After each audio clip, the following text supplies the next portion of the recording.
नमस्कार, PP news line के prime time में आप सबका स्वागत। मैं हूं रजनी अनुभव। आइए सबसे पहले नजर डालते हैं आज दिन भर की प्रमुख सुर्खियों पर। पैंथर्स पार्टी के संस्थापक सदस्य बलवंत सिंह मनकोटिया ने अचानक पार्टी छोड़ने का किया फैसला। जम्मू संभाग के समर जोन की 10वीं व 12वीं कक्षा की डेट शीट हुई जारी। डीडीसी चुनावों में खास समर्थन न मिलने पर एनसी ने परिसीमन को बनाया सियासी मसला। और आतंकरोधी अभियानों में और तेजी लाने का बनाना होगा दबाव, कहा डीजीपी दिलबाग सिंह ने। अब खबरें विस्तार से। पहले एक नजर आज के मुद्दे पर।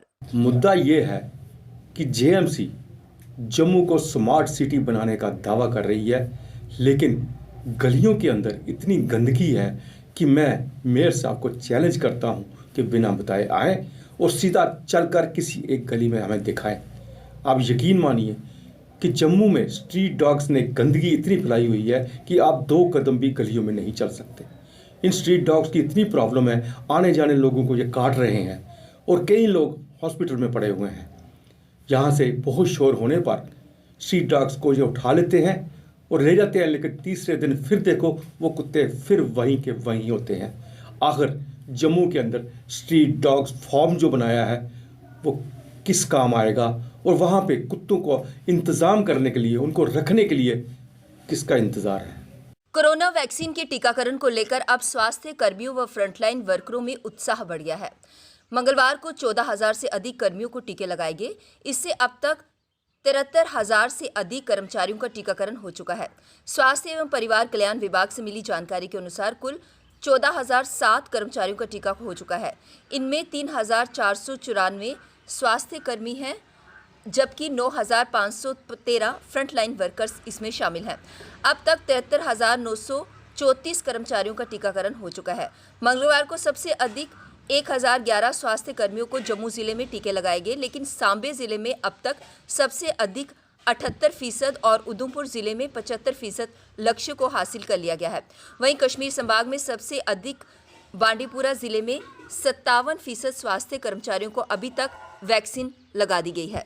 जम्मू कश्मीर के लिए गठित परिसीमन आयोग की 18 फरवरी की प्रस्तावित बैठक पर सियासत शुरू हो गई है। जिला विकास परिषद चुनाव में खास समर्थन न मिलने के बाद अब नेशनल कॉन्फ्रेंस में परिसीमन को सियासी मसला बना लिया है और उसके तीनों सांसदों ने नई दिल्ली में होने वाली बैठक के बहिष्कार का ऐलान किया है। अलबत्ता भाजपा के दोनों सांसद बैठक में शरीक रहेंगे। साथ ही उन्होंने स्पष्ट कहा कि वह जम्मू क्षेत्र से हुए भेदभाव को प्रमुखता से उठाएंगे। आयोग की मौजूदा चेयरमैन जस्टिस रंजना प्रकाश देसाई का कार्यकाल भी 5 मार्च को समाप्त हो रहा है और आयोग ने अभी तक एक भी बार जम्मू कश्मीर का दौरा नहीं किया है। ऐसे में संभव है कि आयोग का कार्यकाल 6 माह तक बढ़ा दिया जाए। केंद्र शासित जम्मू कश्मीर पुलिस के डीजीपी दिलबाग सिंह ने कहा कि इस समय आतंकी व अन्य राष्ट्र विरोधी तत्व अत्यंत दबाव में हैं। उन पर यह दबाव बना रहना चाहिए। सभी सुरक्षा एजेंसियों को आपस में पूरा समन्वय रखते हुए आतंकरोधी अभियानों में तेजी लानी चाहिए। हम जल्दी आतंकवाद के रसूल नाश करने के अपने मकसद को हासिल कर लेंगे।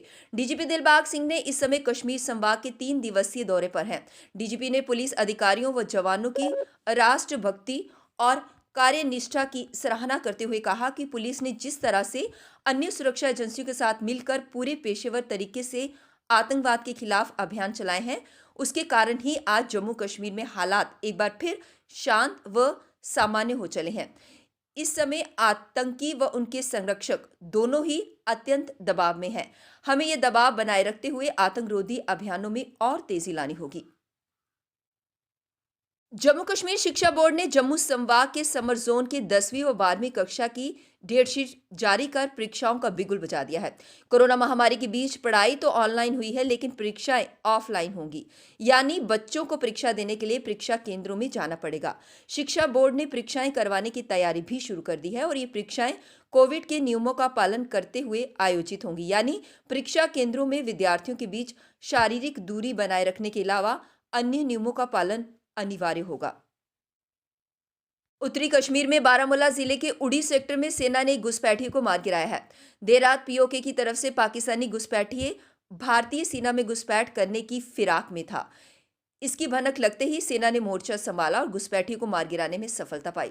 बता दें कि उड़ी में दुल्लंजा के निकट एलओसी पर सीमा पार से घुसपैठी की कोशिश हुई थी। 8 राष्ट्रीय राइफल्स के फॉरवर्ड पोस्ट के पास पीओके की ओर घुसपैठिया मारा गया। इससे पहले सोमवार को जम्मू संभाग के सांबा में बीएसएफ के जवानों ने एक पाकिस्तानी घुसपैठी को मार गिराया था।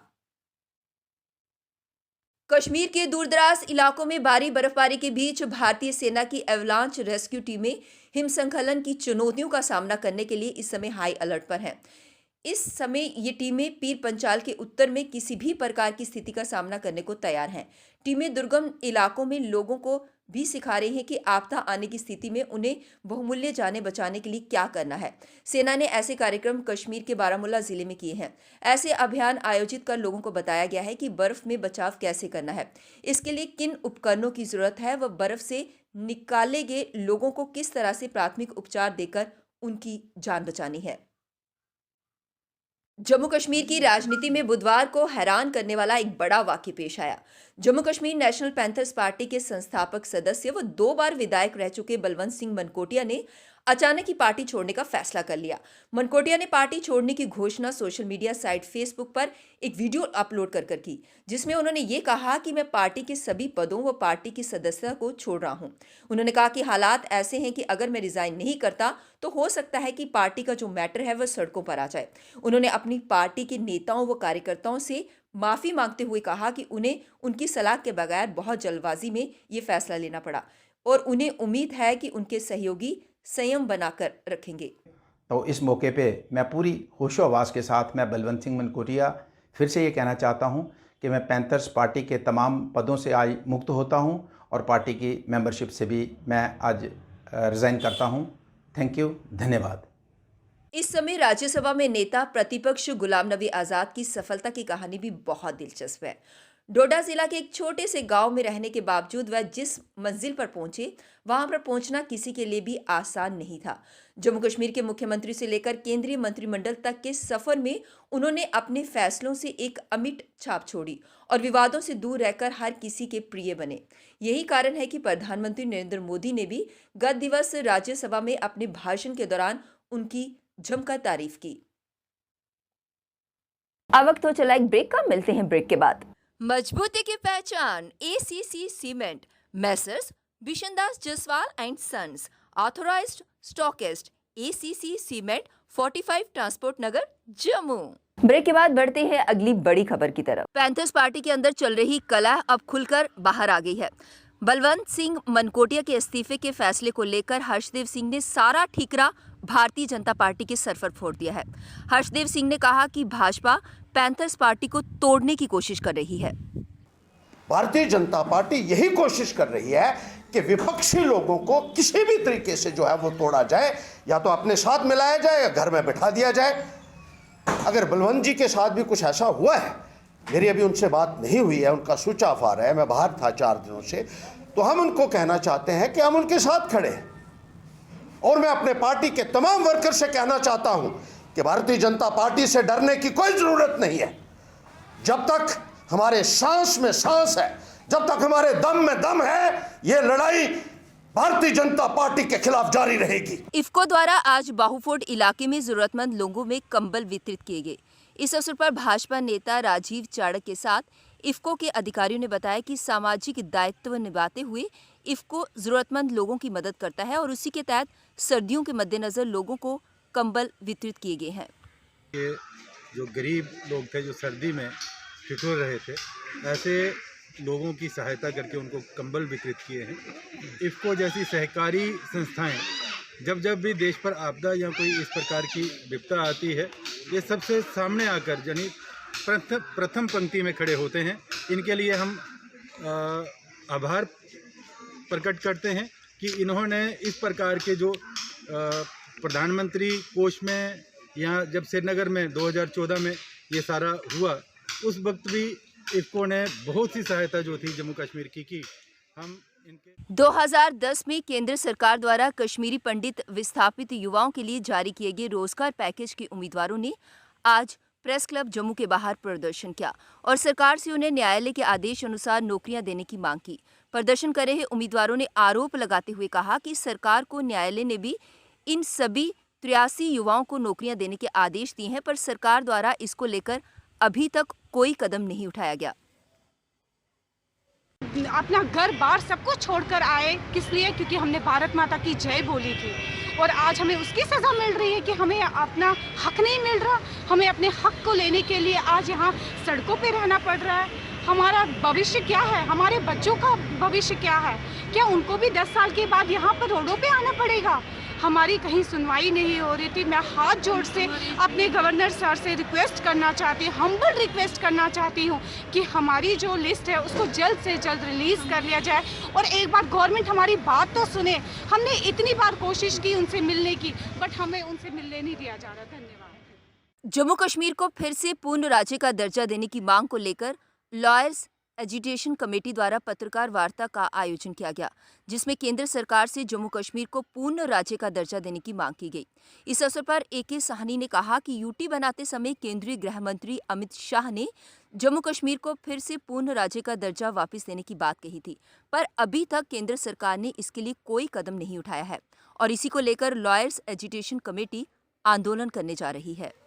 श्रीनगर को स्टेटहुड देना चाहते थे, क्या ये ऑल पार्टीज कंसेंसस बनेगा कि साहब 2 स्टेटें, यूटी जो है वो लद्दाख की अलग रखी जाए और जम्मू कश्मीर? ये सारी जितनी बातें हैं, हमसे जो ब्रीफिंग दी गई, सब पार्टीज ने हमारे से बातचीत की, लेकिन उसमें एक बात कॉमन उभर कर आई है कि भाई स्टेटहुड जम्मू को before election, before delimitation, before जो कुछ होता है उससे पहले होना चाहिए।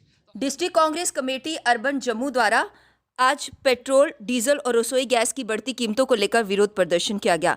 इस मौके पर योगेश सानी और रमन भल्ला खास तौर पर उपस्थित थे। उन्होंने कहा कि बढ़ती कीमतों से गरीब लोगों को काफ़ी परेशानियों का सामना करना पड़ रहा है, अतः इनकी कीमतों को कम किया जाए ताकि सबको राहत मिल सके। की आवाज़ बुलंद करने का यही एक साधन यहाँ पे है और क्योंकि राज्यसभा में आने वाले 1-2 दिन के बाद हमारे जम्मू कश्मीर की कहीं पे आवाज़ उसकी गूंज सुनाई नहीं देगी, लोगों की दुश्वारियों का समाधान वहाँ पे नहीं दिखाई देगा।